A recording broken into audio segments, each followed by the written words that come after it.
இப்போ வந்து SIR form வந்து இப்போ நம்ம ஃபில் பண்ண போகிறோம். ஃபில் பண்ண தெரியாத உங்களுக்கு இப்போ தெரிஞ்சுக்கோங்க. எங்கள் டேடி வந்து எங்கள் பாட்டிக்கு ஃபில் பண்ணாங்க. அது வந்து எப்படி பண்ணணும்னு நான் உங்களுக்கு இப்போ எக்ஸ்பிளைன் பண்ண போகிறேன்.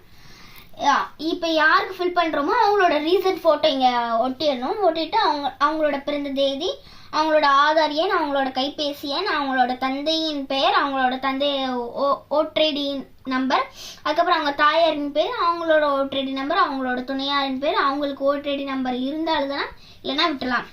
2002 இப்போ நம்ம யாருக்கு ஃபில் பண்ண போகிறோமோ அவங்க வந்து 2002 வாக்காளராக இருந்தால் மட்டுமே இந்த ஃபார்ம் ஃபில் பண்ணணும், இல்லைன்னா விட்டுலாம். அவங்களோட பேர் 2002 உள்ள அந்த ஓட்டர் நம்பர் வந்து நம்ம இங்கே எழுதிடணும். அவங்களோட உறவினர் நேம் யாராவது எழுதிடலாம். அவங்களோட உறவினர் நேம் எழுதிடணும். அதுக்கப்புறம் அவங்க எந்த முறை அது எழுதிடணும். மாவட்டம் அது எழுதிடணும். அதுக்கப்புறம் மாநிலம் எந்த தமிழ்நாடு எழுதிடணும். அதுக்கப்புறம் சட்டமன்ற தொகுதியின் பெயர் அது எழுதிடணும். அதுக்கப்புறம் சட்டமன்ற தொகுதி எண் பெயர் அது வந்து 2002 என்ன இருக்கோ அதான் இங்கே எழுதணும். அதே மாதிரி தான் இதுவும் பாகம் எண், அதுக்கப்புறம் வரிசை எண் 2002 என்ன இருக்கோ அதான் இங்கே எழுதணும். வாக்காளரின் உறவினர் 2002 உள்ளவங்களோட நேம் மட்டும்தான் இங்கே எழுதணும்.